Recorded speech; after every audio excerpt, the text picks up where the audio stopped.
हिमाल online TV.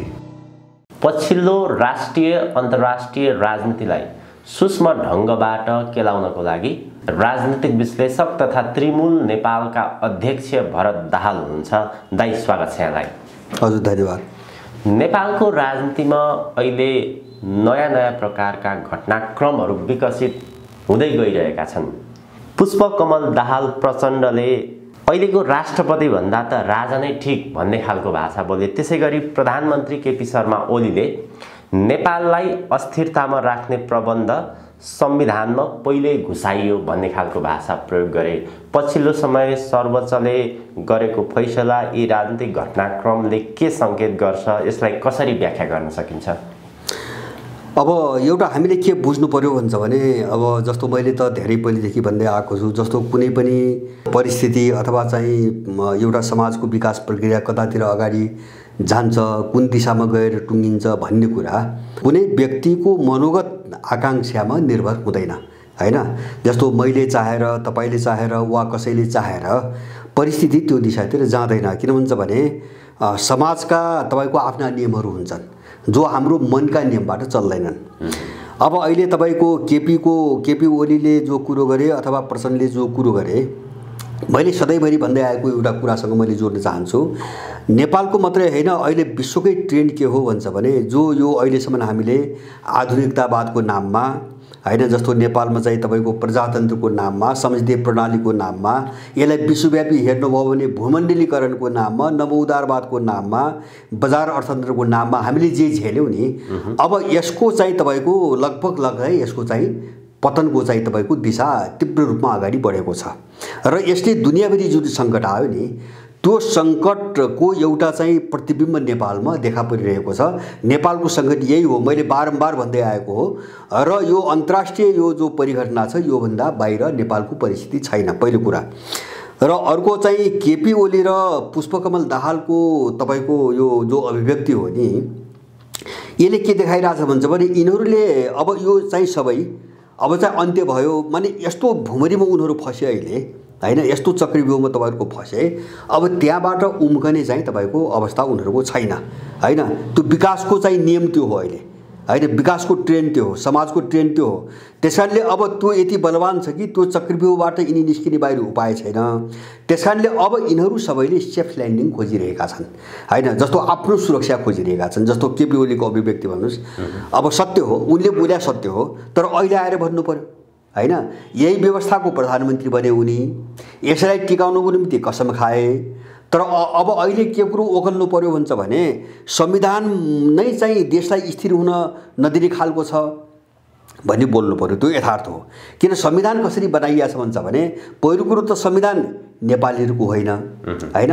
त्यहाँ यसरी विभाजित गरिएको छ, मधेसी, जनजाति, खस, दलित, मुस्लिम आदि इत्यादि नामहरू लिएर संविधान जारी गरिएको छ, हैन? एउटा नेपालको संविधान, नेपालीको संविधान भन्ने छैन त्यहाँ। र दोस्रो, अहिले यिनको जो विवाद देख्नुहुन्छ नि, धारा 2, धारा 3, अब 76 गोरे, धारा 4, धारा 5, धारा 6, धारा 7, अनि यसरी चाहिँ विरोधाभासपूर्ण छन् कि अब जुन धारालाई जसले समातेर पनि तपाईको तर्क गर्ने मिल्ने खालको छ। किन त्यस्तो बनाइएको छ, कुन डिजाइनमा संविधान बनाइयो भन्छ भने दलालहरूलाई भोलि लडाएर, एकअर्कासँग जुधाएर लडाएर आफ्नो रणनीति अनुसार प्रयोग गर्न सकिने हिसाबले संविधान बनाइएको छ। त्यसकारणले यसले निकास दिँदैन।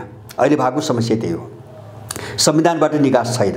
अब त्यो कुरो ओलीले अहिले बोल्नु पर्यो। अब उनको बोलीको कुरो के हो भन्छ भने, अब यो प्रक्रिया अगाडि जान्न भन्या हो, हैन? अब यो संविधानबाट देश स्थिर हुँदैन, यो व्यवस्थाबाट देश काम लाग्दैन भन्या हो। जस्तो प्रचण्डको तपाईको भन्नुस् त राजाको कुरा गरे नि, उनको त्यो बचाउ भन्छु भने उनी यति चाहिँ भयभीत भइसके, उनको जमिन यसरी खस्किसक्यो कि अब भोलि जो जस्तो उनको दिमागमा लागेको हाल मेरो अनुमानमा, अब चाहिँ राज संस्था फर्किने भयो, हैन? अथवा हाम्रो सबै चकनाचुर हुने भयो।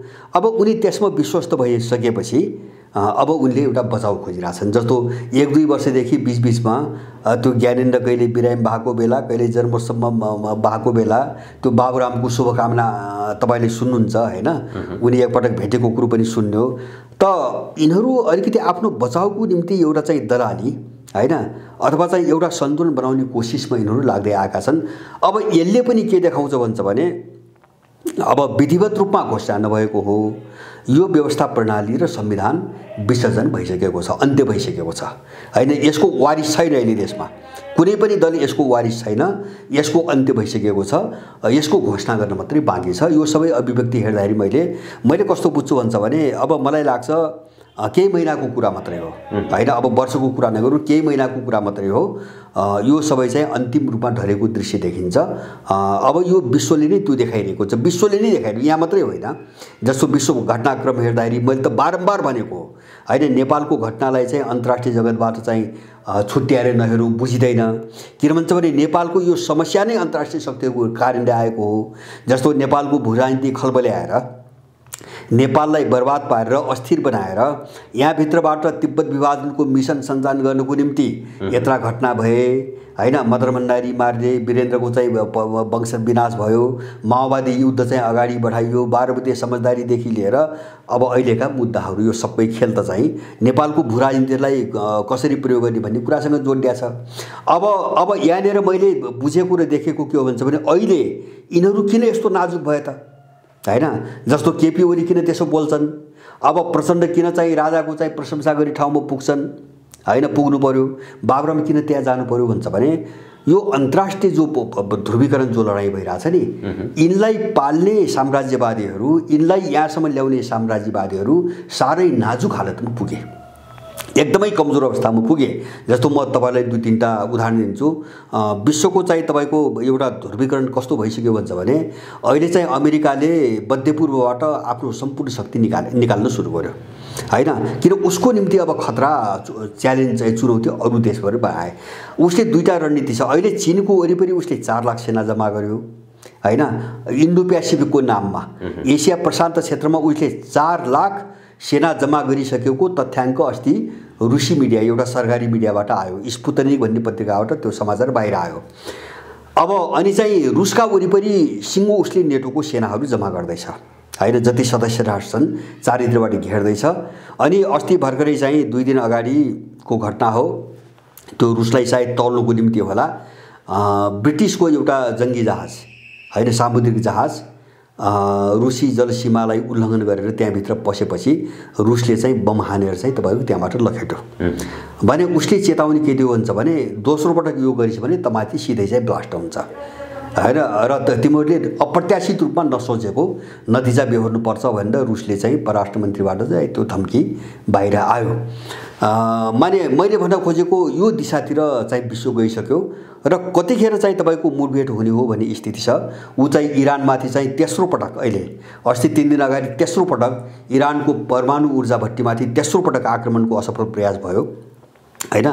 अब इजरायललाई त्यहाँ प्रयोग गरिरहेछ, किन इरान तपाईको उदाउने बित्तिकै इजरायल मेटिन्छ हैन। किन इजरायल भने के हो भने पश्चिमा शक्तिहरूको मध्यपूर्वको चौकीदार हो। इजरायल भनेको मध्यपूर्वलाई कन्ट्रोल गर्ने उनको चौकीदार हो। त्यसकारणले अब इरानको उदय भनेको तपाईको इजरायलको अन्त्य हो। त्यसकारणले इरानलाई जसरी पनि रोक्ने, उसलाई चाहिँ शक्तिशाली बन्न नदिने, परमाणु हतियार सम्पन्न बन्न नदिने योजनामा यिनीहरू लागेका छन्। तर त्यो मैले सम्भव देख्दिनँ। अनि अहिले चाहिँ तपाईको अब यो लडाईँ कुन रूपमा आयो म यति भनेर नेपालमा जोड्छु। अस्ति भर्खरै रुसले चाहिँ तपाईको आफ्नो चाहिँ के अरे चाहिँ कोषबाट डलर पुरै निर्मूल पार्यो, डलर अब नराख्ने हैन। उसले कति ट्रिलियन डलर थियो, त्यो डलर चाहिँ तपाईको हटायो। अब डलरमा विश्वमा कारोबार नगर्ने हैन। उसले 40% कारोबार युरोमा गर्ने, 30% कारोबार युएनमा गर्ने, के अरे गोल्डमा गर्ने, सुनमा गर्ने, 20% समथिङ कति छ चाहिँ युआनमा गर्ने, तर डलर बन्द गर्ने। अब चिनियाहरू त्यही अभियानमा छन्। चीनले त धेरै देशसँगको सम्झौतामा, व्यापारिक सम्झौतामा युआनमा हुने भनेर धेरै एग्रिमेन्ट गर्दै आएको छ, धेरै देशमा भइसकेको छ। माने डलर अब विस्थापित हुने बित्तिकै जस्तो चीन र रुसले डलर चाहिँ स्वीकार नगर्ने हो भने झन्नै विश्वको चाहिँ आधाभन्दा ठुलो चाहिँ तपाईको मार्केटबाट चाहिँ तपाईको डलर हराउँछ। अमेरिका त्यतिकै स्वाहा हुन्छ, त्यतिकै सिद्धिन्छ। त्यही डलरले नै अमेरिकालाई चाहिँ तपाईको यो हाइकम गरिराख्ने ठाउँमा ल्याइ पुर्याएको भने यो सबै जो दृश्य देखिरहेको छु नि हामीले, यसको सिधा असर नेपालमा परिरहेको छ। मैले यहाँ जोड्न खोजेको माने यो पश्चिमा इन्डो पश्चिमा शक्ति हैन जसरी कमजोर हुँदै गएको छ त्यसको असर नेपालमा पर्दै गएको छ। र उनले ल्याइदिएको जो सिस्टम र चाहिँ दलालहरू छन् नि, यिनीहरू एउटा सङ्कटको नराम्रो चाहिँ धरापमा फस्दै गएको स्थिति छ होइन, हामीले त्यो देखिरहेका छौँ अहिले। त्यस कारणले यसको पतन अवश्य भावी छ। किन भन्छ भने यो मैले भने नि, अब जस्तो सर्वोच्च अदालत भन्नुहोस् के निर्णय गर्ला त्यो महत्त्वको कुरा होइन। सर्वोच्च अदालतले के निर्णय गर्ला त्यो महत्त्व होइन, किन सर्वोच्च अदालत निमित्त कारण बन्ने हो। ओलीले के निर्णय गर्ला नि त्यसको महत्त्व छैन, उनी निमित्त कारण बन्ने हुन्। अर्काले के गर्ला त्यो पनि निमित्त कारण हो। मूल चिज के हो त भन्छ भने, मूल चिज के हो भन्छ भने यसको विसर्जन हो, मूल चिज यही हो। पुष्पकमल दाहाल प्रचण्डहरू, शेरबहादुरहरू जुन ठाउँमा टेकेर राजनीति गरिरहेका थिए त्यो टेक्ने ठाउँ चाहिँ एकदमै कमजोर भएको अवस्थाको कारणले गर्दाखेरि साङ्केतिक भाषाहरू बोलिरहेका छन्। जस्तै बाबुराम भट्टराईले नेपाल एउटा गम्भीर दुर्घटनामा पर्दैछ, त्यसको मैले सङ्केत पाएको छु, सूचना पाएको छु भन्ने खालको भाषा। पूर्व प्रधानमन्त्रीहरू एक ठाउँमा उभिएर वक्तव्य नै जारी गरे, नेपालमा वैदेशिक हस्तक्षेप, वैदेशिक चलखेल नहोस् भन्ने खालको जे वक्तव्यहरू उनीहरूले अगाडि सारिरहेका छन्, त्यो चाहिँ एउटा साङ्केतिक भाषाहरू यसलाई कसरी जोगाउन सकिन्छ भन्ने सङ्केत हो, अथवा नेपाली जनतालाई चाहिँ अलर्ट गराइरहेको कसरी बुझ्ने यसलाई? होइन, उनको मैले भने नि उनको बचाउको अन्तिम प्रयास हो। जस्तो त्यो 5 प्रधानमन्त्रीको भन्नु पनि त्यति मात्रै छैन, त्यहाँ त डरलाग्दो कुरा गहिरो कुरा के छ भन्छ भने उनीहरू प्रधानमन्त्री भइसकेका मान्छे, नियम कानुन संविधान र सही सिस्टमका कुरा गर्छन्। उनले वक्तव्यमा दुईटा कुरा सामेल गरेका छन्, माने निजामती कर्मचारी र सुरक्षा पङ्क्ति प्रहरीलाई सरकारको चाहिँ निर्णय अवज्ञा गर भन्ने उनले अपिल गरेका छन्। भनेपछि उनले सडकबाट राज्य संयन्त्रलाई विद्रोहको निम्ति अपिल गरिरहेछन्। भनेपछि माने त्यो अराजकतामा देश पुगिसक्यो। माने एउटा चाहिँ जिम्मेवार व्यक्ति, प्रधानमन्त्री भएका व्यक्तिहरूले जब राज्य प्रणालीका कुनै अङ्गहरूलाई अब ओली सरकारका विरुद्धमा विद्रोह गर, यसका निर्णय कायम नगर भन्ने अपिल गर्छ भने त त्यो त सडकबाट गरिने विद्रोह हो। माने अब यसले नै के चिज बुझाउन चाहिँ तपाईँको काफी मद्दत गर्छ भन्छ भने अब उनको ग्राउन्ड छैन, उनको ग्राउन्ड सबै भत्कियो।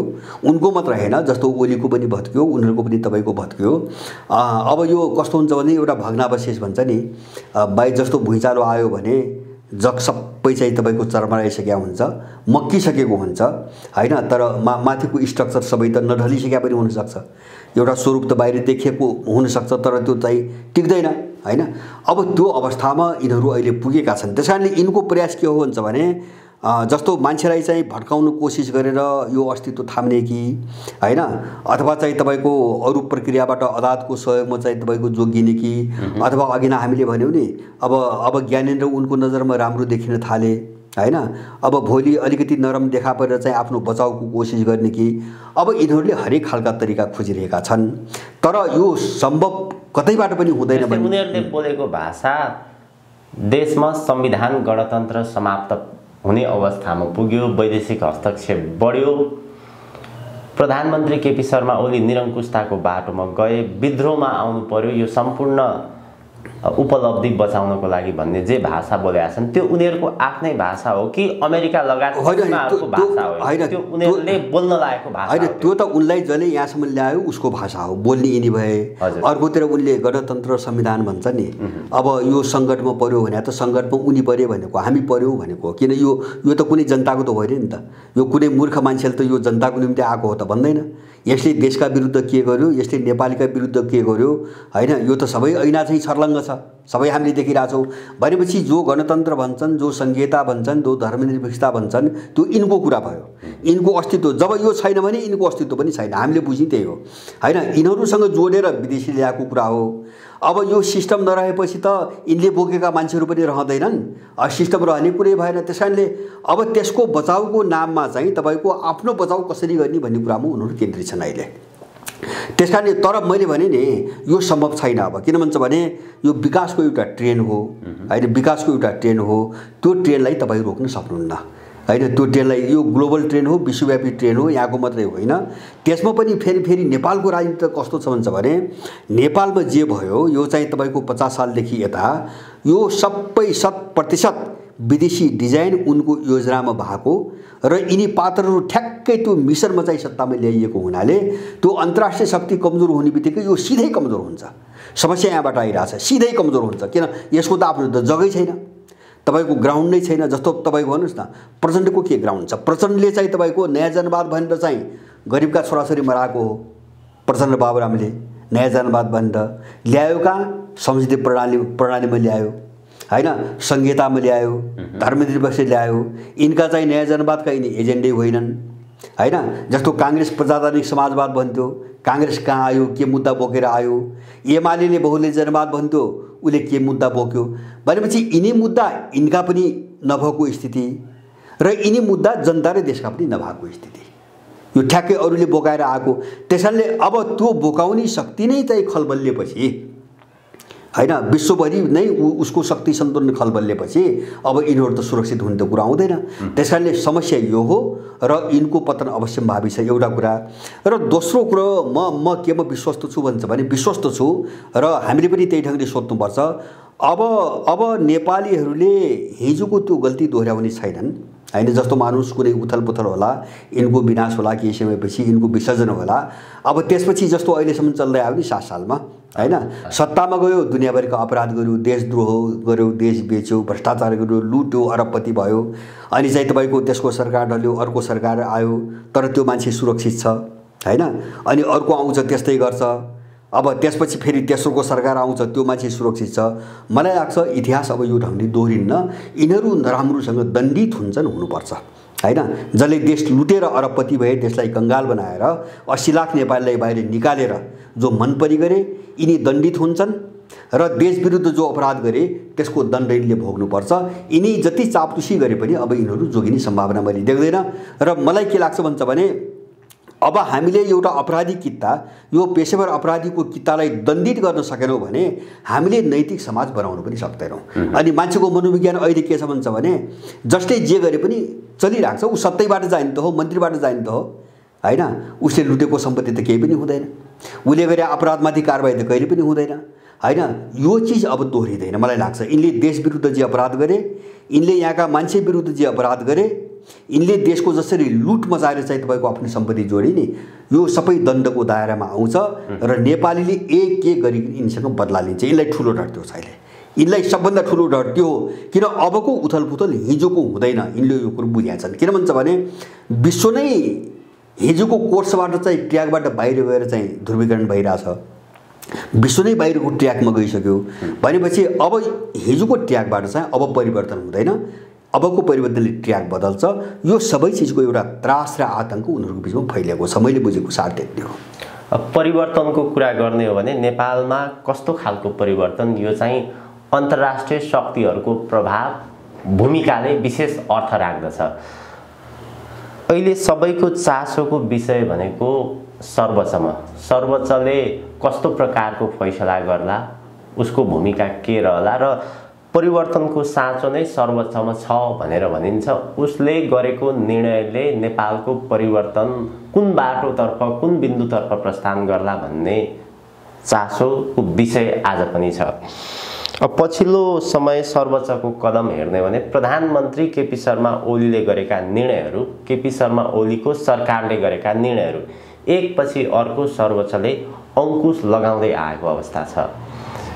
के देख्नुहुन्छ अब सर्वोच्चले प्रतिनिधि सभा पुनर्बहाली गरेर परिवर्तनको बाटो अन्त्यतिर मोड्ने सम्भावना छ? यसमा सर्वोच्च वादक, उसको भूमिका, अन्तर्राष्ट्रिय शक्तिहरूको प्रभाव चाहिँ कस्तो प्रकारको पर्ने सम्भावना छ? अब यस्तो हुन्छ जस्तो मैले भने नि अघि नै, जस्तो यहाँका मान्छेहरूको निर्णयलाई हामीले त्यसैले नै मुख्य भूमिका खेल्छ, सबै चिज यहाँका मान्छेहरूको निर्णय हुन्छ भन्ने भ्रममा हामी पर्नु हुँदैन। तर निमित्त कारणको रूपमा यिनै मान्छे प्रयोग हुने हुन्, जो प्रयोग भए पनि हैन। अब जस्तो परिवेश भने कस्तो हुन्छ भने त्यो पर्दाभित्र बस्छ। जस्तो मैले अन्तर्राष्ट्रिय ध्रुवीकरण लडाईँको कुरा गरेँ नि, त्यो पर्दाभित्रबाट खेल्ने हो, अथवा चाहिँ देशभित्रका विभिन्न शक्ति केन्द्रहरू पर्दाभित्रबाट खेल्ने हुन्। बाहिर देखिँदाखेरि त सत्तामा जो जोडेको छ त्यही देखाउने हो कारणको रूपमा। जस्तो सर्वोच्च अदालत देखाइन्छ, दल देखाइन्छ, सरकार देखाइन्छ, अथवा चाहिँ कर्मचारी तन्त्र देखाइएला, अथवा चाहिँ तपाईँको सुरक्षा निकाय देखाइएला।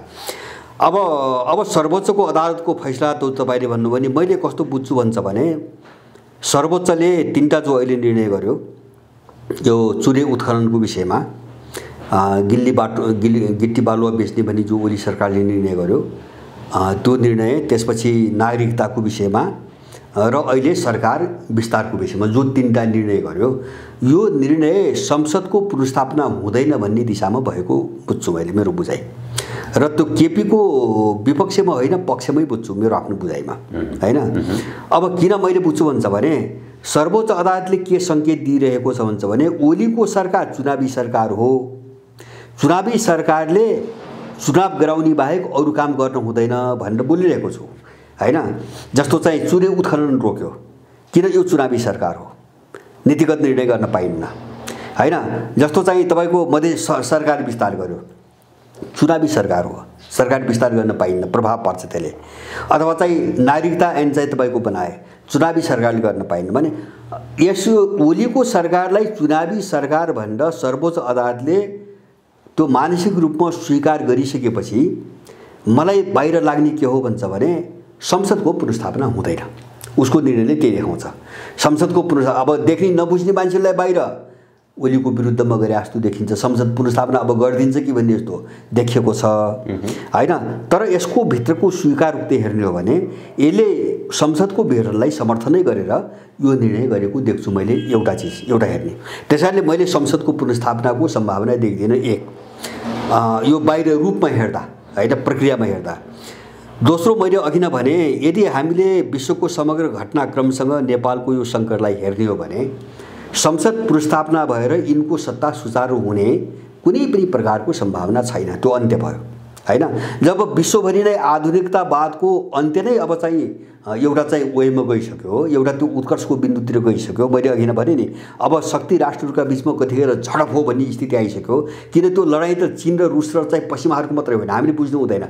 बाहिर त्यो देखिने रूपमा हो, देखिन्थ्यो एउटा पात्र देखिनु पर्यो नि, पात्र त देखिनु पर्यो, तर त्यो पूर्व र पश्चिमका बिचको लडाइँ हो। यो पूर्व र पश्चिमकै बिचमा लडाइँ हो। म लडाइँ यति चाहिँ तपाईँको गहिरो छ, लडाइँ यति गहिरो छ। म तपाईँलाई एउटा उदाहरण दिन्छु। अस्ति G7 को बैठक भयो हैन, ब्रसेल्समा G7 को बैठक भयो। विश्वका सबभन्दा ठुला पुँजीवादी विकसित देशहरू, उनको मुख्य एजेन्डा चीन, मुख्य एजेन्डा चीन। उनको इतिहासमा पहिलो पटक चीन एजेन्डा बन्यो, नेटोको बैठकमा पनि G7 को बैठकमा पनि।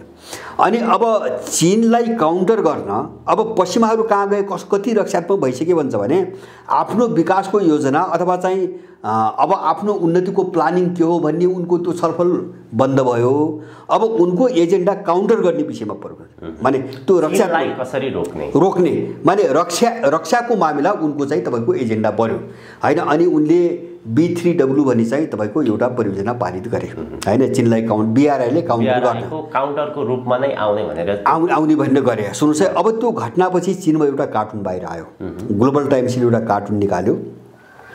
अब त्यसमा इन्डियनलाई पनि देखाएको छ, एउटा मगन्तेको रूपमा एउटा हात्तीको चाहिँ सुँड भएको एउटा इन्डियन चित्र देखाएको छ।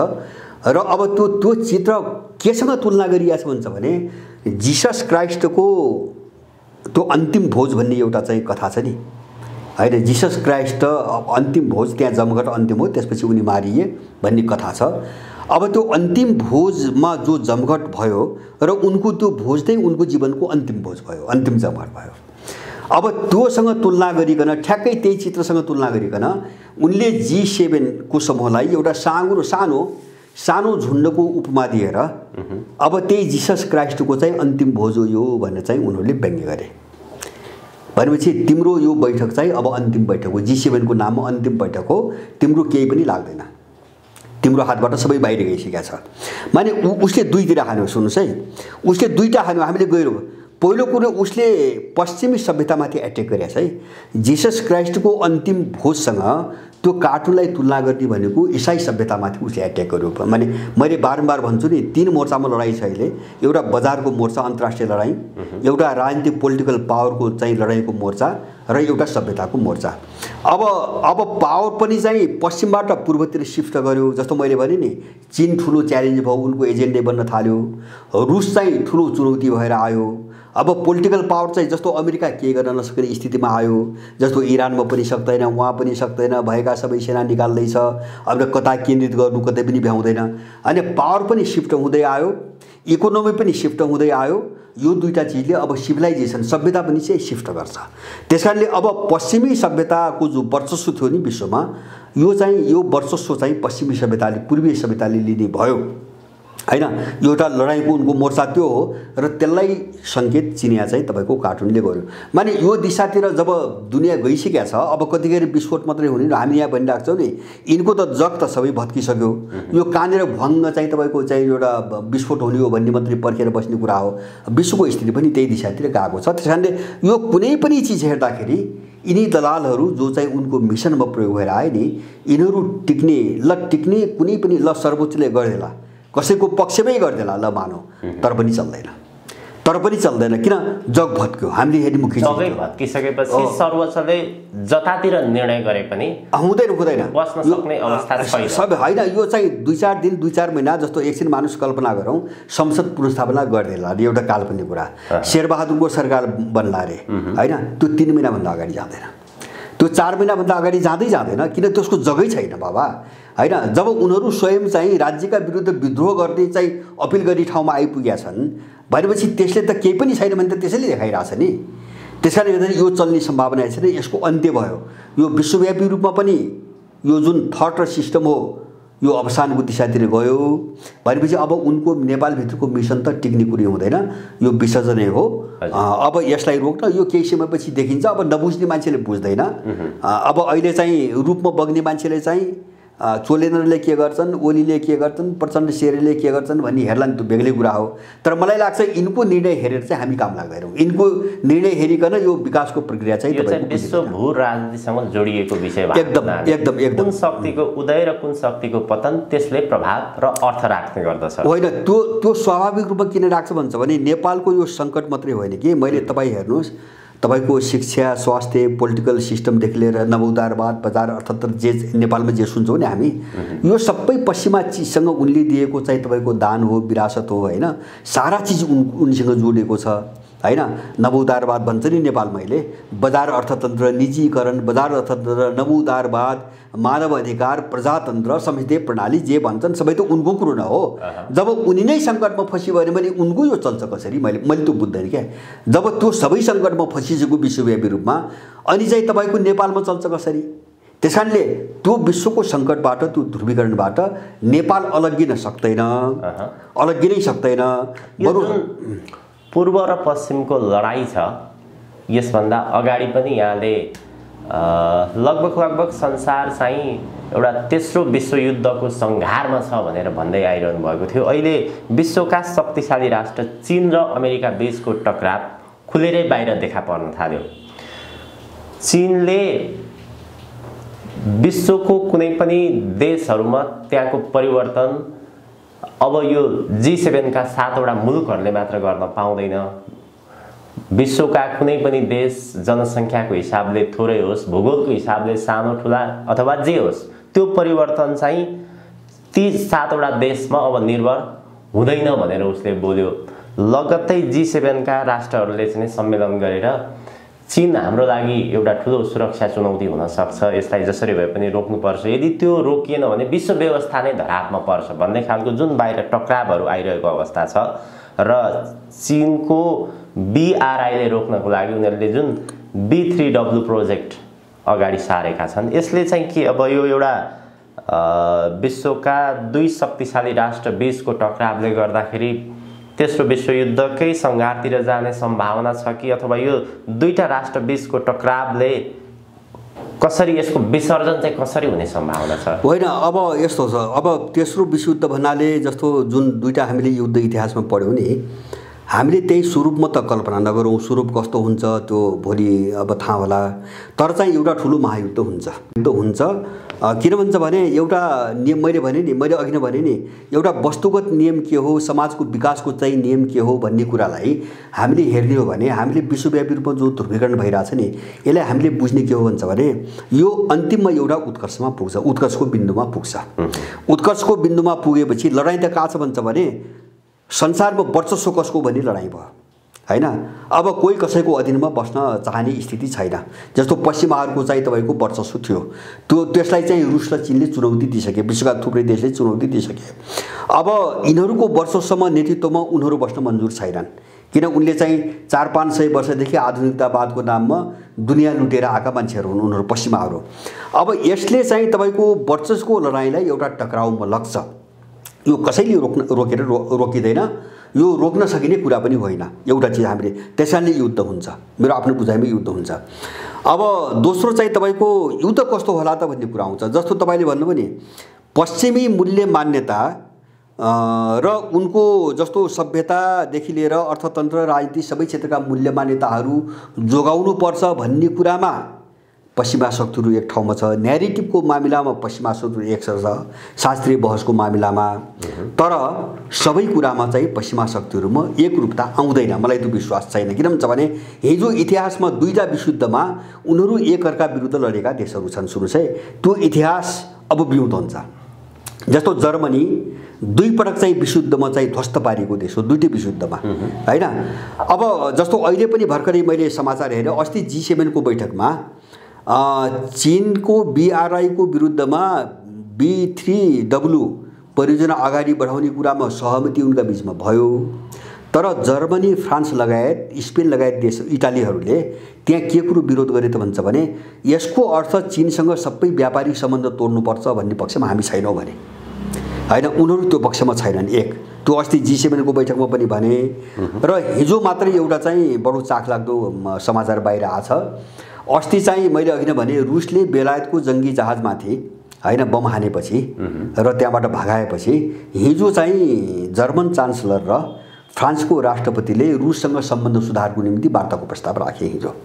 र त्यसको नेटोभित्र व्यापक विरोध भइरहेछ। जस्तो अहिले इस्टोनिया, त्यसपछि युक्रेन जस्ता केही देशहरू, बेलायत जस्ता केही देशहरूले यो ठुलो विश्वासघात हो, होइन। अब दुईटा देश मिलेर मात्रै चाहिँ रुससँग सम्बन्ध सुधार गर्ने वार्ता राख्ने भनेर चाहिँ त्यहाँ विरोध सुरु भएको छ। तर अब जर्मनीसँग एउटा अमेरिकाको लामो लडाइँ कहाँ छ भन्छ भने जो चाहिँ नर्थ स्ट्रिम 2 भनेर चाहिँ एउटा प्राकृतिक ग्यासको पाइपलाइन बनाइरहेछ रुसबाट चाहिँ तपाईँको जर्मनीसम्म जाने। किन जर्मनको जीवन त्यही हो, अब जर्मनको जीवन जिन्दगी त्यही हो। अब त्यो सम्झौता तोड भनेर अमेरिकाले ट्रम्पको पालादेखि जर्मनमाथि आर्थिक नाकाबन्दी लगाछ, रुसमाथि लगाछ। जर्मनीले मानेन, अगाडि बढायो। किन अब त्यो छोडिदिनु भने जर्मनी रहन टिक्दैन, होइन। जर्मनी टिक्नको निम्ति चाहिँ रुससँग सम्बन्ध सुधार्नु पर्यो। त्यसकारणले उनले आफ्नो आर्थिक चाहिँ तपाईँको भविष्य र जो उदाउँदो शक्ति समीकरण चाहिँ यो सबैलाई चाहिँ ध्यान दिएर अब अमेरिकाका पछि लागेर बर्बादीको बाटोमा जानुहुन्न भन्ने चाहिँ उनले एउटा निष्कर्ष लिएर बसेका छन्। मात्रै अहिले चाहिँ जस्तो यो अवस्था मोटामोटी सामान्य हुँदासम्म उनी चाहिँ एउटा किताबमा ध्रुवीकृत हुन नसकेको अवस्था मात्रै हो। र मलाई लाग्छ यो चाहिँ तपाईँको युद्धको माहौल जति चाहिँ अगाडि बढ्दै जान्छ, ध्रुवीकरण जति चर्किँदै जान्छ, युरोपियनहरूको एउटा किता एउटा शक्तिको रूपमा अलग देखा पर्छ। यो अमेरिकासँग जोडिएर जाँदैन, अमेरिकासँग जोडिएर युद्धमा जाँदैन, मलाई त्यो विश्वासै छैन। भनेपछि धेरै कारण छन्, धेरै ऐतिहासिक कारण छन्, आफ्ना उनका आर्थिक स्वार्थका कारणहरू छन्, सारा चिज छन्। जस्तो अमेरिका सबैसँग दुश्मनी गरेर चाहिँ युरोपियन कसरी टिक्ने, होइन। जस्तो चाहिँ जर्मनी र फ्रान्स कसरी टिक्ने, होइन। अमेरिकासँग व्यापार, तेल आदि इत्यादिदेखि लिएर सारा चिज त अमेरिकामा निर्भर भए त टिक्ने स्थिति त छैन, होइन। अब अर्कोतिर चाहिँ जब्बर फोर्स कस्तो आयो, जस्तो इरान अहिले आएर इरानलाई ढालेर, जस्तो मध्यपूर्व पनि उनको हातबाट चाहिँ अब लगभग चाहिँ अब जाने अवस्थामा आइसक्यो, होइन। इरान दिन प्रतिदिन शक्तिशाली भइरहेछ। अब चीनले चाहिँ तपाईँको अब त्यत्रो चाहिँ 25 वर्षे परियोजनामा त्यत्रो लगानी गर्यो, होइन। रुसले त्यत्रो चाहिँ मिलिटरी अस्ति चाहिँ सेटेलाइट चाहिँ तपाईँको दियो इरानलाई, होइन। उसले चाहिँ सारा विश्व निगरानी गर्न सक्ने अवस्थामा पुग्यो भनेपछि इरान मात्रै त्यहाँ चाहिँ मध्यपूर्वमा उदाइदियो शक्ति राष्ट्रका रूपमा भने त्यो सबै क्षेत्र उसले कन्ट्रोल गर्ने सामर्थ्य उसँग छ। त्यसमा प्लस अहिले टर्की जोडिएको छ, अहिले आएर टर्की जोडिएको छ, एउटा ठुलो शक्ति भनेपछि अब सबै ठाउँबाट उनीहरू चाहिँ तपाईँको खुस्किँदै गए, होइन। एकदम किनारामा तपाईँको लाग्दै गए। जस्तो ट्रम्पको अस्ति चाहिँ अघि नै उठाउनु भएको थियो, ट्रम्पको खेल के हो भन्छ भने यो ट्रम्प र पुटिनको बिचमा जो वार्ता भयो यो वार्ता रुसको चाहिँ चासोको कुरा होइन, होइन। ट्रम्पले के अरे चाहिँ बाइडेन अमेरिकन राष्ट्रपतिले राखेको प्रस्ताव हो। अब उनको खेल के हो भन्छ भने जस्तो अहिले रुस र चीन दुवै उनको निम्ति खतरा, होइन। तर रुस चाहिँ सुरक्षा कोणबाट खतरा, चीनभन्दा बढी खतरा। सुन्नुहोस् है, मिलिटरी चाहिँ अथवा सैन्य शक्तिमा रुस सबैभन्दा ठुलो खतरा एक। सुन्नुहोस् है, हिसाब किताब पनि खतरा त दुवै शत्रु भए दुवै खतरा, तर चाहिँ मेजर को भन्ने आयो क्या। जस्तो उनको वार्ता त्यहाँ जोडिया छ, होइन।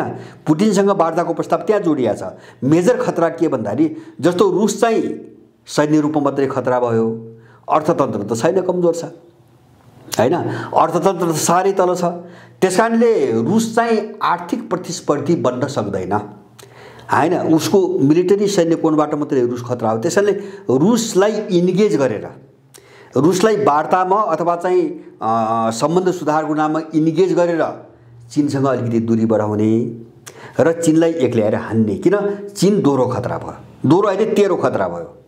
तेह्रो खतरा जस्तो चीन र पश्चिमाको सभ्यता पनि मिल्दैन। रुससँग त मिल्छ नि, कमसेकम क्रिस्चियनिटी हो, अर्थोडक्स भए पनि क्रिस्चियनिटी हो हैन। अब चीनसँग सभ्यता पनि मिल्दैन, आर्थिक रूपमा पनि उही जब्बर चाहिँ खतरा भएर आयो। रुसभन्दा चाहिँ 10 गुणा ठुलो समस्या चीन भएर आयो। अब सैन्य शक्तिको रूपमा पनि कतिपय क्षेत्रमा चाहिँ रुस र अमेरिकाभन्दा पनि माथि गयो। जस्तो सामुद्रिक शक्तिमा चाहिँ तपाईँको अहिले 1 नम्बरमा चीन हैन। जस्तो अन्तरिक्षमा चाहिँ तपाईँको अमेरिका र रुसको काउन्टरमा टक्करमा गयो हैन। अन्तरिक्ष स्टेसनमा गयो भने ऊ अन्तरिक्ष वार चाहिँ तपाईँको अगाडि बढाउन सक्ने सामर्थ्यमा पुग्यो। त्यसकारणले अहिले चाहिँ आसन्न रूपमा सबभन्दा सबै कोणबाट जो बढी खतरा छ उसलाई चाहिँ आइसोलेसनमा पार्ने, एक्ल्याउने र सिद्ध्याउने रणनीतिमा चाहिँ अमेरिका गएको हो। तर त्यो केही पनि लाग्दैन, त्यो केही पनि लाग्दैन। मैले भने नि त्यो उनको जो खेल हो त्यही चाहिँ खेलको एउटा चाहिँ तपाईँको जाल पुटिनसँग वार्ताको प्रस्ताव हो। अब तपाईँले त्यो वार्ता सुन्नुभयो, त्यसमा 2 देशका राजदूतहरू जो बोला थिए एकासी देशबाट, तिनी चाहिँ आफ्ना देशमा पठाइदिने भन्दा बढ्ता केहीमा सहमति भएन, उनको कुनै पनि मुद्दामा भएन, हुने सम्भावना पनि छैन। सभ्यता व्यवस्था ढल्दै गर्दाखेरि त्यसलाई कसरी बचाउन सकिन्छ भनेर पुटिनसँग त्यो प्रकारको चाहिँ वार्ता गर्न खोजेका थिए।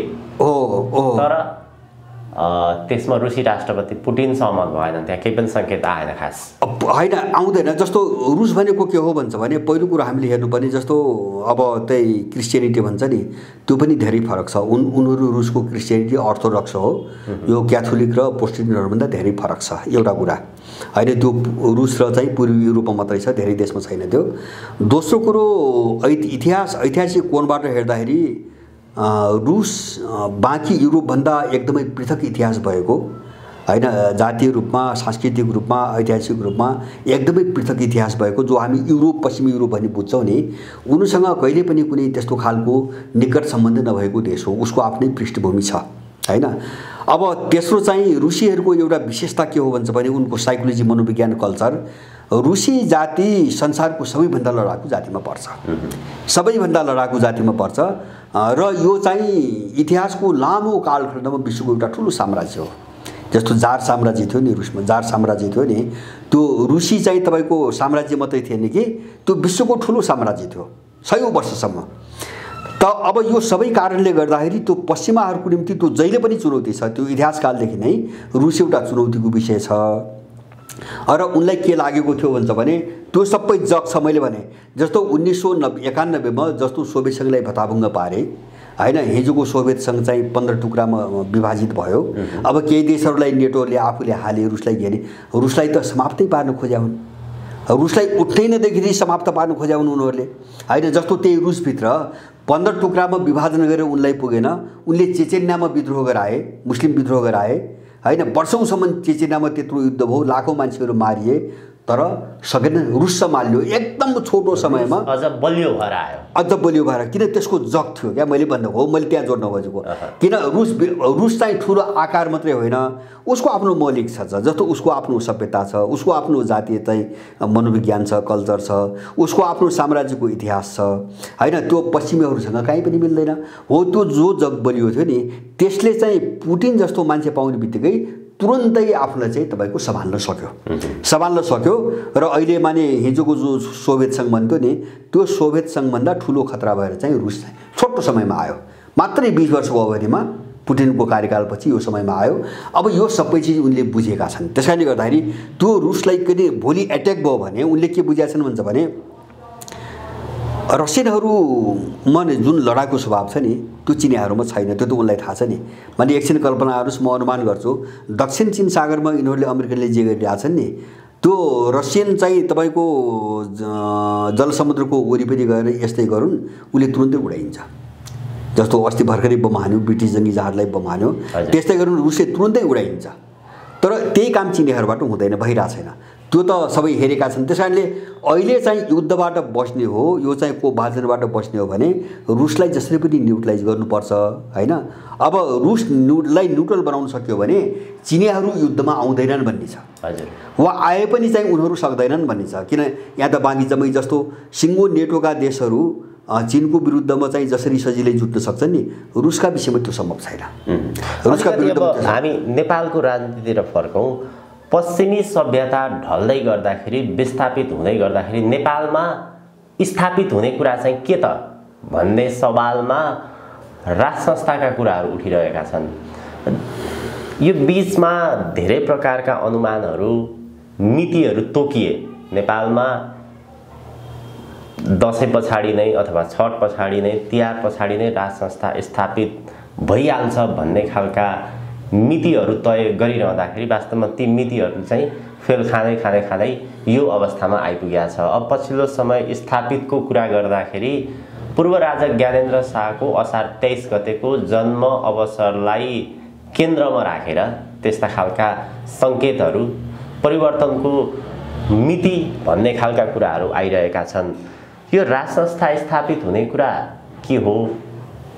ठ्याक्कै मिति तोक्न सक्ने अवस्था हो कि होइन? अथवा यो मिति तोक्ने कार्यले गर्दाखेरि, समाजमा अफवाह फैलाउने कार्यले गर्दाखेरि यी जम्मै हावा हुन् कि भन्ने खालका जनमानसमा त्यो प्रकारको धारणा पनि गएको छ। के हो यी कुराहरू? होइन, मैले तपाईँलाई सुरुमै एउटा चिज भने, अब कुनै पनि घटनाको पछाडिको मूल कारण समाजको विकासको प्रक्रिया र त्यसको टेन्डेन्सी कतातिर गइरहेछ भन्ने कुरोले निर्धारण गर्ने हो। व्यक्तिको आकाङ्क्षा इच्छाले गर्दैन। त्यसकारणले जसले व्यक्तिलाई केन्द्रबिन्दुमा राखेर कुरो गर्छन् त्यति कमजोर मानसिकताका मान्छेहरू हुन्, कमजोर सोचका मान्छेहरू हुन्। क्या उनको चेतना कमजोर छ भने बुझ्छु मैले। किन यो मैले चाहिँ 2 वर्ष अगाडिदेखि सुन्दै आएको छु। पोहोर पराएर पनि लौ तिहार नाग्दैन भने होइन, जो हामी अहिले सुनिरहेको छौँ नि। अनि तिहार नाग्यो, छठ त काट्दैन भन्ने भने होइन, छठ पनि गयो। त्यो भनेर 2 वर्ष भएको। अहिले मैले केही सुन्दैछु, कसैले 22 गते, कसैले 23 गते, कसैले 24 गते एउटा सिमाना तोकिरहेछन्। यो सतै खालको बुझाइ हो, सतै खालको चेतना हो। अब यस्तो चिजमा बहकिनु हुँदैन होइन। अब तर चाहिँ हामीले हेर्ने के हो भन्छ भने, मैले अघि नै भने नि, परिस्थितिले जब यो सबै चिज अब कोल्याप्स हुने दिशामा गयो भने अब भ्याकुम त खडा हुने भयो। एउटा रिक्तता, खाली ठाउँ त सृजना त हुन थाल्यो। अब त्यो कसले पूर्ति गर्ने भन्ने एउटा चाहिँ प्रश्न आयो। पूर्ति त हुन्छ होइन, खाली ठाउँ खाली नै त रहन्न, कसले पूर्ति गर्ने भन्ने एउटा प्रश्न आयो। त्यसकारणले त्यो पूर्ति कसैबाट हुन्छ, एक हामीले बुझ्ने। अब दोस्रो चिज चाहिँ त्यसैसँग जोडिएको चिज के हो भन्छ भने, अब त्यो पूर्ति कुन तरिकाले हुन्छ भन्ने कुरा केले निर्धारण गर्छ भन्छ भने, त्यसले समय र परिस्थितिलाई ठिक ढङ्गले सम्बोधन गर्न सक्ने हो कि होइन भन्ने कुरामा निर्धारण हुन्छ होइन।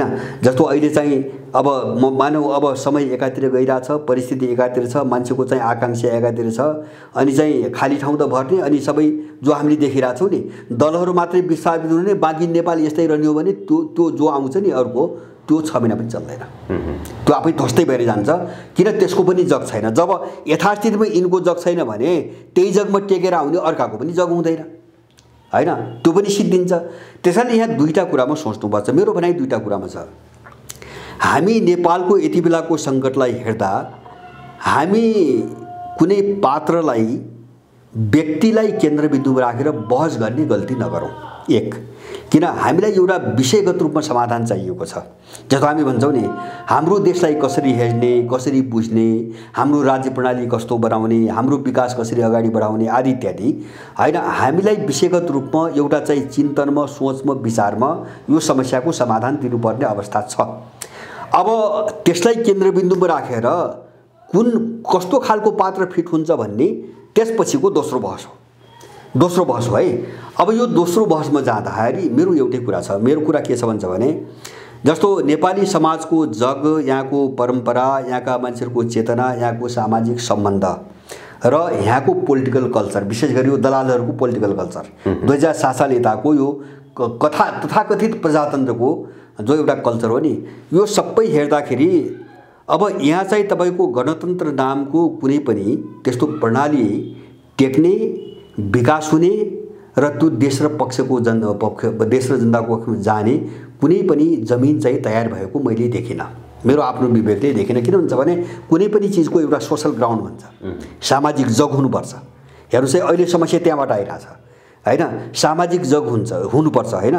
जस्तो यो समाजको जो संरचना छ होइन, मान्छेका बिचको जुन सम्बन्ध छ र यसले जुन प्रकारको चेतनाको विकास गरेको छ नि, यो सबै चिजले देश यस्तो बनाएको छ।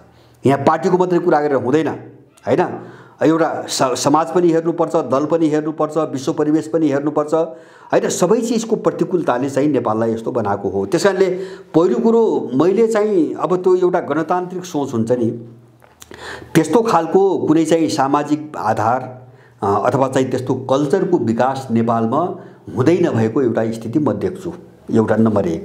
दोस्रो कुरा, अब यो जो आछ नि यो गणतन्त्र, अब यो गणतन्त्रको त्यो सैद्धान्तिक रूपमा गणतन्त्र शब्दको होइन कि यो गणतन्त्रको कुरा गर्दा यो बिल्कुल विशुद्ध रूपमा विदेशीहरूको मिसनमा थोपरेको चाहिँ गणतन्त्र हो। अब यसले हाम्रो देशको पक्षमा काम गर्ने प्रश्नै आउँदैन। त्यही भएर देश यस्तो भयो। यसले न जनता पक्षमा काम गरोस्।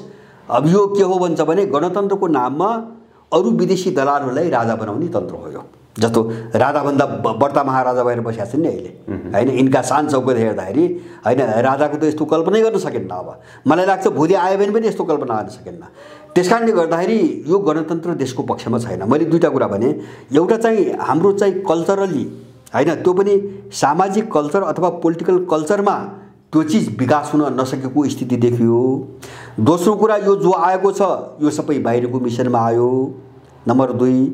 नम्बर 3 मेरो भनाइ के छ भन्छ भने, मैले अघि नै भने जस्तो अब एउटा भ्याकुमको अवस्था आउँदैछ होइन। जस्तो यो सबै चाहिँ अब चाहिँ एउटा अराजकता र छिन्नभिन्न हुने एउटा कोषतिर चाहिँ अगाडि बढ्यो भने अब एउटा भ्याकुमको स्थिति खडा हुँदैछ, शून्यताको अवस्था खडा हुँदैछ। अब त्यो पूर्ति गर्ने कुरा आयो होइन। त्यो हाम्रो जियोपोलिटिकल कारणले भूराजनीतिक सङ्कटको, किन मैले बारम्बार तपाईँसँग पनि धेरै भनेको छु, दरबार हत्याकाण्डपछि राज्यको शक्ति केन्द्र चाहिँ विघटन भइसकेको छ, राज्यको शक्ति केन्द्र छैन अहिले। त्यही भएर यो तरलता चाहिँ नरोकिने स्थिति आयो। अब यो तरलतालाई रोक्ने कि यसलाई यस्तै बगिराख्ने दिने भन्ने एउटा चाहिँ हामीले सोच्नुपर्ने कुरा। अब यो तरलता यस्तै बगिराख्ने हो भने एक दिन देश गएर आफै कोल्याप्स हुन्छ। किन यो तरलता त कहीँ गएर रोकिने स्थिति छैन। जस्तो ओलीले भन्नुभयो नि, संविधानले त कहीँ पनि स्थिरता दिने चाहिँ गरेर संविधान बनेकै रहन्छ भने यथार्थ हो भने यो संविधान यो सिस्टम जारी रहेसम्म तरलता रोकिन्न र यो तरलता अरू 1 वर्ष गयो भने देश चाहिँ टुट्छ। अब हामी त्यसमा मन्जुर हुने, गणतन्त्रका बोक्रा समातेर हामी त्यसैमा सहमत हुने कि तरलतालाई रोक्ने भन्ने एउटा चुनौती हाम्रो अगाडि आयो। मैले भन्छु तरलता रोक्नुपर्छ। लडाइँको त अगाडि त धेरै बाटा छ नि त। कोही गणतन्त्रवादी होला भोलि, कोही राजावादी होला, कोही के होला, आफ्ना आफ्ना बाटा छन्। तर अहिलेको प्राथमिक समस्या यो तरलतालाई रोक्ने भन्ने कुरा आयो। अब तरलतालाई रोक्नको निम्ति पावर सेन्टर चाहियो, राज्यको पावर सेन्टर चाहियो, जो दरबार हत्याकाण्डपछि ढालियो र 12 बुँदेमा गएर चाहिँ विदेशको हातमा बुझाइयो। त्यो पावर सेन्टर चाहिँ नेपाल फर्काउनु पर्यो। अब त्यसको काम कसले गर्छ? जस्तो पावर सेन्टर र पावरमा फरक पर्छ। जस्तो पावर भनेको शक्ति मात्रै हो। जस्तो केपी ओलीको सरकार त बहुमतको सरकार हो नि, त्योभन्दा ठुलो पावर के हुन्छ होइन। जस्तो 48 सालको चुनावमा काङ्ग्रेसको चाहिँ तपाईँको पावर त बहुमतको पावर हो नि, किन विघटन भयो? पावर मात्रै भएर त्यो केन्द्र बन्दैन होइन। पावर सेन्टर अथवा शक्ति केन्द्र त्यो राज्यलाई थाम्ने मियो बन्नको निम्ति त्यो सबै चिजले त्यसलाई रेकग्नाइज गरेको हुनुपर्छ, मान्यता दिएको हुनुपर्छ। जस्तो कल्चरली त्यसले सपोर्ट पाएको हुनुपर्छ, आर्थिक रूपमा अन्तर्राष्ट्रिय चाहिँ तपाईँको परिवेशको कारणबाट, यहाँ जनमतको कारणबाट त्यसले सपोर्ट पाएको हुन्छ। त्यसले मात्रै सेन्टरको काम गर्न सक्छ। अब त्यो सेन्टर अहिले इमिडिएटली है तत्कालको निम्ति भन्दाखेरि अब हामीले सोचेको चाहिँ विकास हुन 40 वर्ष लाग्ला, 50 वर्ष लाग्ला, 10 वर्ष लाग्ला, एउटा सेन्टर त विकास त होला नै। तर अब यहाँ मैले अघि नै भने देश त यस्तै स्थिति हो भने 1 वर्षपछि त आफै विसर्जन हुन्छ। यो कसैले केही गर्नै पर्दैन भनेपछि देश बचाउने कसरी भन्ने कुरा आउँदाखेरि अहिले तत्काल इमिडिएटली राज संस्थाको विकल्प छैन, मैले देख्दिनँ। किन त्यो हामी गर्न सक्दैनौँ? जस्तो म सक्दैन, मेरो प्रयासमा म सक्दैन। अहिले दलहरू हुने कुरै भएन, जो दलालहरू छन् नि यिनी हुने कुरै भएन। अर्को शक्ति पनि मैले सबैले रेकग्नाइज, सबैले भन्नाले अब पब्लिकले पनि अन्तर्राष्ट्रिय जगतले पनि अथवा चाहिँ यहाँको राज्य संयन्त्र जो छ यो सबैले रेकग्नाइज गर्न सक्ने खालको एउटा सेन्टर हुन सक्ने सेन्टर पनि राज संस्था हो। मैले त्यो शब्द मात्रै प्रयोग गर्न चाहन्छु है, संस्था भन्ने शब्द मात्रै प्रयोग गर्न चाहन्छु। म व्यक्तिमा जाँदिनँ किन म अब चाहिँ यो बहसमा म किन कठोर छु भन्छ भने मैले देशको हालत हेरेँ, त्यस कारणले व्यक्तिलाई धुरी बनाएर मैले बहस अब गर्दिनँ, मैले विषयलाई धुरी बनाएर भन्छु। अब अहिले तत्कालको निम्ति जो राज संस्थाको जो चाहिँ ऊ भन्यो यो तरलतालाई भूराजनीतिक कारणले भन्दैछ है, मैले भूराजनीतिक कारणले जो चाहिँ आवश्यकता देख्यो यसलाई म चाहिँ गणतन्त्रको सिद्धान्त बोक्दै आएको मान्छे हुँदाहुँदै पनि देश हेरिकन राज संस्था अहिले तत्कालै देश बचाउन त्यो संस्थाको चाहिँ विकल्प, त्यो खाली ठाउँ भर्ने अर्को विकल्प मैले देख्दिनँ, मेरो आफ्नो बुझाइ। तर त्यसमा यस्ता जोडेर मैले यसमा भन्न सक्ने कारण के हुन्छ भने अब त्यो संस्था त्यस्तो चिज अहिले हाम्रो देशको सङ्कट हेरेर हैन अथवा चाहिँ यसको समाधान गर्ने दिशामा उत्प्रेरित भएर हैन त्यो संस्था स्थापना हुँदैन भने त्यसको पनि मैले काम देख्दिनँ। हामीले देशको निकास चाहिएको छ, राष्ट्र पहिलो भन्ने मेरो मान्यता हो। राष्ट्रभन्दा माथि कोही पनि छैन, त्यो राजा पनि हुँदैन हैन, त्यो कुनै दल पनि हुँदैन, त्यो संविधान पनि हुँदैन हैन, राष्ट्र नै सर्वोपरि छ। यो राष्ट्रको जो सङ्कट आएको छ यसको समाधानको निम्ति म प्रतिबद्ध भएर लाग्छु भन्ने हैन, त्यस्तो खालको भयो भने त्यो संस्था भन्दा अर्को इमिडिएटली मैले विकल्प देख्दिनँ। मैले देखेको त्यही हो। तर अब त्यसको मूर्त तस्बिर के हो त्यो अमूर्त छ हैन, म भन्न सक्दिनँ कुन कोर्सबाट जान्छ। तर मैले बारम्बार एउटा तपाईँलाई भन्दै आएको, तपाईँले पनि भन्दै आएको के हुन्छ भने राज संस्थाको कुरा गरे पनि भोलि अर्को बन्ने सरकारको कुरा गरे पनि जे कुरा गरे पनि है हामीले विश्वको परिस्थिति बुझ्नु पर्यो राम्ररी यदि टिक्ने हो भने। त्यो परिस्थितिले के भन्छ भने चिल्ला चाप्ला कुरा गरेर सबैलाई रिझाएर सबैलाई खुसी पारेर यहाँ कसैको सत्ता चलाउने ल्याकत अब छैन, किन त्यो परिस्थितिको अन्त्य भयो, किन विश्व त्यसरी चाहिँ फ्याक भइसक्यो, मल्टिपोल भइसक्यो, बहुध्रुवीय विश्व गइसक्यो। अब त्यसको असरले नेपाल पनि त्यो दिशातिर गइसक्यो भने एक खालको किताबन्दीको चाहिँ माने संसार एउटा किताबन्दीको कोर्समा अगाडि बढिसक्यो हैन, यो कि त्यो भन्ने किताबन्दीमा गइसक्यो। मैले के देख्दिनँ हैन, मैले त्यही राजाकै प्रसङ्ग मैले कुरा गरिरहेको छु है, चाहे केपी ओली हुन्, चाहे भोलि प्रचण्ड हुन्, शेरबहादुर अथवा राजेको कुराहरू हुन्। मैले के सम्भावना देख्दिनँ भन्छ भने अमेरिकालाई पनि मनाएर खुसी बनाएर, चाइना रसियालाई पनि खुसी बनाएर, इन्डियनलाई पनि खुसी बनाएर, युरोपियनलाई पनि खुसी बनाएर यदि कोही नेपालको सत्तामा आउँछु भनी सपना देखाएको छ भने त्यो त्यसको मूर्खता हो। मैले बुझेको ठ्याक्कै प्रचण्ड केपीहरुकै हालत हुन्छ बिल्कुल छोटो समयमा मूर्खता हो।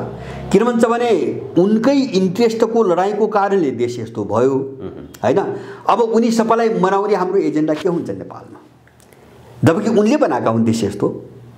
अब त्यो कारण उनकै लडाईँसँग जोडेको छ। मैले भने नि तिब्बत विभाजनको निम्ति अब नेपाल बस्ने यस्तो गराइएको हो नेपाल, पश्चिमाहरूको अर्को कुनै स्वार्थै छैन, एमसीसी त्यसैको निम्ति आइरहेछ भनेपछि अनि चाहिँ अमेरिकनलाई खुसी पारेर तपाईको कुन एजेन्डामा चाहिँ तपाईको सत्तामा हुन्छ।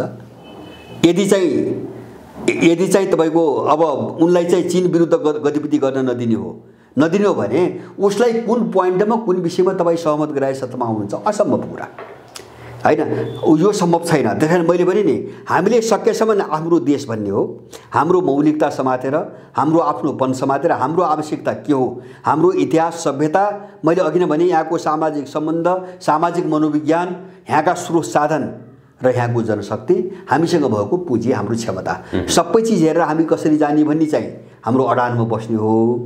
अब यो अडानमा दखलअन्दाजी जसले गर्छन्, असर पुर्याउन खोज्छन्, आफ्नो रणनीतिमा हिँडाउन खोज्छन्, तिनको सामना गर्ने हो। चाहे अमेरिकन होस्, चाहे चाहिँ तपाईँको युरोपियन होस्, या भोलि चाहिँ चीन त्यो ढङ्गले आयो रुस ढङ्गले आयो भने पनि त्यसको सामना गर्नुपर्छ। तर अहिले इमिडिएटलीको कुरा गर्नुहुन्छ भने मेरो स्पष्ट कुरा के हुन्छ भने नेपाललाई यस्तो बनाउने एक थरी शक्तिहरू आक्रमणकारी हुन्, हामीले यो बिर्सन हुँदैन। तपाईलाई थाहा छ नेपालमा धर्म परिवर्तनको अधिकार हुनुपर्छ भनेर एउटा ब्रिटिस राजदूत भाषण छोडेर बेजिदियो भने नेपालबाट भागेको इतिहास थाहा छ। पोरै परारी मात्र चाहिँ अमेरिकाले अमेरिकाबाट हैन धर्म परिवर्तनको अधिकार हुनुपर्छ भनेर वक्तव्य दिएको तपाईलाई थाहा छ। पश्चिमा मिसनहरूले के वितण्डामा जान तपाईलाई थाहा छ। यहाँ साम्प्रदायिक फलाउन, धर्म, जाति, भाषा, क्षेत्रको नाममा लडाउन इन्डियनले के गरिरहेछ सबै थाहा छ। भनेपछि जब गर्ने नेपाल भाड्ने उनीहरू हुन् भने अब यो विश्वको ध्रुवीकरणमा हामी उनको पक्षमा उभिन सक्दैनौँ। त्यो देशद्रोह हो, त्यो देश मार्ने त्यो अपराधी नै हो भन्छु मैले।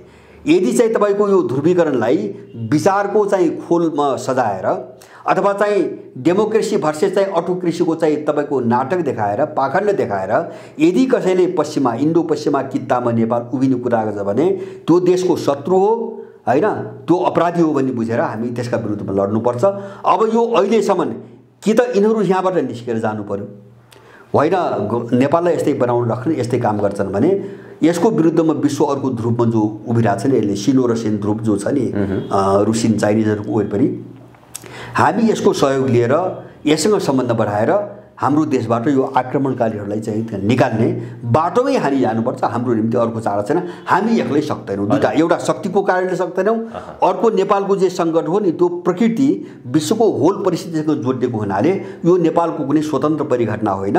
त्यस कारणले विश्वको ध्रुवीकरणबाट नेपाल अलग हुन सक्दैन। हजुर, अन्त्यमा एकदमै छोटकरीमा सेनाको विषय धेरै उठिरहेको छ। एक थरीका मानिसले अब यो देशलाई अलिकति सङ्कटबाट जोगाउनको लागि कम्तीमा 5-7 वर्ष सेनाले लिनुपर्छ भनेर उकासिरहेको अवस्था, अर्को सेनामाथि नै प्रहार गरिरहेको, सेनालाई नै बेइज्जत गरेको अवस्था। ठ्याक्कै देश जुन प्रकारको सङ्कटमा फँसेको छ, यस सङ्कटबाट देशलाई सङ्कटबाट बचाउनको लागि अहिले सेनाले खेल्नुपर्ने भूमिका चाहिँ के हो? होइन, अहिले तत्काललाई जस्तै यसलाई कन्ट्रोल मैले त धेरै स्पष्ट रूपमा भनेको छु। मैले के भनेको छु भन्दाखेरि जस्तो सर्वोच्च अदालतको यो हकीकत देखेपछि अब नेपालमा संस्थागत रूपमा एउटा बचेको संस्था भनेको सेना मात्रै हो। सबै सिद्ध्याए, एउटा ठुलो मिसनमा रणनीतिमा सिद्ध्याएका हुन्। अब सेनाले यो कुरा बुझेन भने अब अन्तिम चाहिँ तपाईँको निशाना सेना छ, होइन सेना छ होला। व्यक्ति त धेरै चाहिँ बिकाउ छन्, बिकेका पनि छन्, धेरै अपराधमा सामेल पनि छन्, तर मैले संस्था कुरा गरेँ। अब यो सिस्टम तोड्ने एउटा बाँकी रहेको संस्था त्यही हो। त्यस कारणले मैले भने के हुन्छ भने यदि सेनाको निम्ति माने परिस्थिति एउटा यस्तो आउँदो रहेछ कि जुन बेला चाहिँ तपाईँको सरकार राज्य जो भन्छौँ नि हामी, दल यिनका नियम कानुन विधान एकातिर र राष्ट्र अर्कोतिर हुन्छ। स्वार्थको हिसाबले एकदम निषेधकारी चाहिँ भूमिकामा दुईटा खडा हुन्छन् भनेपछि त्यो बेला सेना के गर्छ? मेरो कुरो त्यो होइन, उसले राष्ट्रको निम्ति शपथ खाएर चाहिँ संस्था बनेको छ होइन। अब उसको चाहिँ औपचारिक मान्यता के छ भन्छ भने सरकारको आदेशबाट मात्रै चल्ने भन्ने छ। त यो दुईटा बिचमा एउटा पोइन्टमा गएर विरोधाभास पैदा हुन्छ होइन। सरकार एकातिर हुन्छ, देश अर्कोतिर हुन्छ होइन। भनेपछि सेनाले के गर्छ हो, अब यस्तो चिजमा कानुनी समाधान खोजेर भेटिँदैन होइन। यस्तोमा कानुनी समाधान जस्तो सङ्कट चाहिँ जब वारपार बिन्दुमा जान्छ नि त्यहाँ चाहिँ संवैधानिक र कानुनी समाधान हुँदैन होइन। त्यो वारपारको अस्तित्वको लडाइँ हो त्यो।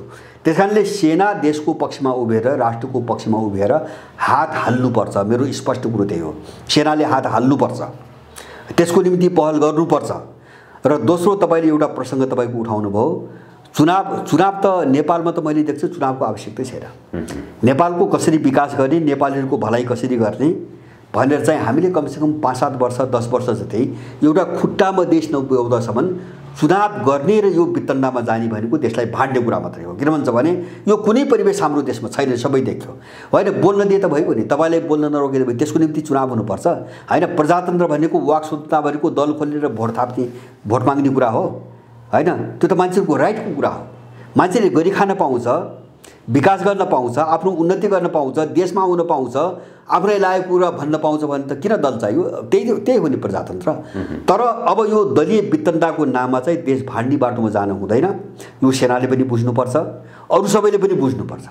दलीय परिवर्तन भन्छन् नि उनले पनि बुझ्नुपर्छ। हामीले किन चाहिँ ल दलीय प्रणाली त एउटा चाहिँ इतिहासको गएको 150-200 वर्ष यताको इतिहासको डेभलपमेन्ट मात्रै हो नि। त्योभन्दा पहिले त दलीय प्रणाली त थिए, त संसार त चलेको थियो। अहिलेको भन्दा उन्नत गणतन्त्रहरू पनि गणराज्यहरू थिए, प्राचीन गणराज्यहरू, संसार त चलेकै थियो, योभन्दा पनि राम्रो थियो। भनेपछि अर्को मोरालिटीबाट पनि चल्छ। जस्तो अमेरिकाभन्दा राम्रो रुस चल्या छ, युरोपभन्दा राम्रो चीन चल्या छ, त्यो त हामी देखिरहेछौँ नि। अथवा चाहिँ अर्को हाम्रो आफ्नो मोरालिटी होला। हामी यान्त्रिक बहसमा फस्नु हुँदैन। दलीयता भन्ने बहस यान्त्रिक बहसमा फस्नु बिल्कुल होइन। अहिले संसारभरि बहस त्यही हो नि। जस्तो हामीले के बुझ्नु पर्यो भन्छ के अरे हाम्रो दिमागले के, अमेरिकाले भन्नुहोस् न, अमेरिका वाक स्वतन्त्रता होइन ठुलो बकवास गर्छ अमेरिकाले, युरोपियन अमेरिकन ठुलो बकवास गर्छन्, मानव अधिकार वाक स्वतन्त्रता। अस्ति वाक स्वतन्त्रताको सबभन्दा ठुलो ठेकेदार त्यही अमेरिका हो होइन, चीनको उइगुरको कुरा गर्छ, हङकङको कुरा गर्छ। अस्ति भर्खरै 4 दिन अगाडि इरानका 33वटा वेबसाइटहरू कब्जा गर्यो, डोमेन कब्जाहरू। होइन, त्यो त गर्दो रहेछ। कहाँ गयो त्यसको वर्क सुन्नु त? अमेरिकाको। होइन, अब इरानको मिडिया तपाईँको आफ्नो पक्षमा त्यहाँबाट डोमेन लिएको रहेछ। 33वटा डोमेनहरू कब्जा गरे 3 दिन मात्रै भएको छ। कहाँ छ त्यसको वाक शोधन त? होइन, अथवा चाहिँ जस्तो कालाहरूको समस्या देख्थ्यो त्यहाँ सधैँभरि देखा परिरहेछ, कहाँ छ त्यसको मानव अधिकार? होइन, तपाईँको युरोपमा मुस्लिमहरूका विरुद्धमा कानुन बनाउँदैछन्, कहाँ छ तिनको मानव अधिकार? भनेपछि यो आफूलाई नपर्दासम्मका कुरा हुन् क्या। होइन, आफूमाथि समस्या नआउँदासम्म अरूलाई नियन्त्रण गर्नको निम्ति नि फलाक्ने कुराहरू भए। त्यसकारणले गर्दाखेरि आफ्नो स्वार्थमा टक्राउ आयो भने कुनै पनि शक्तिले, कुनै पनि व्यक्तिले आफूले भनेका कुराहरू पनि पालना गर्दैन। इतिहास त्यही हो। त्यसैले हामीले किन यो बोक्ने? उनको चाहिँ यो पापको भारी हामीले किन बोक्ने? हामीले जे चाहिएको छ हामी त्यही बाटोमा जाने हो। सेनाले त्यो कदमतिर अगाडि बढाउनुपर्छ र अब यो सबै चिज चाहिँ यो भाँडभैलो छ नि, यसलाई नियन्त्रण गरिकन चाहिँ अब देशलाई कसरी स्थिर बनाउने भन्ने बाटोमा जानुपर्छ भन्ने चाहिँ मेरो भनाइ हो। सेनाको भूमिका यति बेला एकदम आवश्यक छ, किन त्यो सङ्गठित शक्ति हो, सशस्त्र शक्ति हो। होइन, अब विकल्पमा बाहिर अर्को सङ्गठित शक्ति बन्न सकिरहेको छैन, अझै केही समय लाग्ला। त्यसैले गर्दाखेरि अब अर्को वैकल्पिक शक्ति चाहिँ यिनका विरुद्धमा वारपारको लडाइँ गर्ने स्थितिमा नआउँदासम्म त्यो भूमिका सेनाले खेल्नुपर्छ। त्यो पनि देश हेरेर हो, देश हेरेर हो भन्ने मेरो चाहिँ आग्रह। यदि त्यो गरेन, सेनाले त्यो गरेन, वा मैले अघि नै भने नि सबैलाई चाप्लुसी गरेर सबैलाई मनाएर जान खोज्यो, त्यो चल्दैन। र अब चाहिँ एउटा कस्तो एम्बुस छ, उसका अगाडि कस्तो एम्बुस थापेको छ भन्छ भने उसले विश्वको परिस्थिति र स्वयं देशलाई ठिक ढङ्गले बुझेर चाहिँ अगाडि बढ्न सकेन भने ऊ चाहिँ तपाईँको 5-6 महिनामा तासको महल चाहिँ ढल्छ र त्यो सेनाको अन्तिम विनाशको एउटा चाहिँ तपाईँको षड्यन्त्र पनि बन्न सक्छ। भोलि त्यसरी कसैले फसायो भने त्यसै चाप्लुसीको राजनीतिले अब कामै गर्दैन। मूल्यको लडाइँ हो, होइन, तपाईँको विचारको लडाइँ हो, आफ्नो मौलिकताको लडाइँ हो। यहाँ चाप्लुसीको चाहिँ तपाईँको भाषाले, कूटनीति भन्छ नि, यस्ता खुराफातले देश चल्ने र अगाडि विकास पाउने सम्भावना छैन। यो भ्रमबाट सबै मुक्त हुनुपर्छ भन्ने मेरो आग्रह छ। हस्, अत्यन्त धेरै धन्यवाद दाइ यहाँको महत्त्वपूर्ण विचार, समय र जानकारीको लागि। हजुर, धन्यवाद यहाँलाई पनि।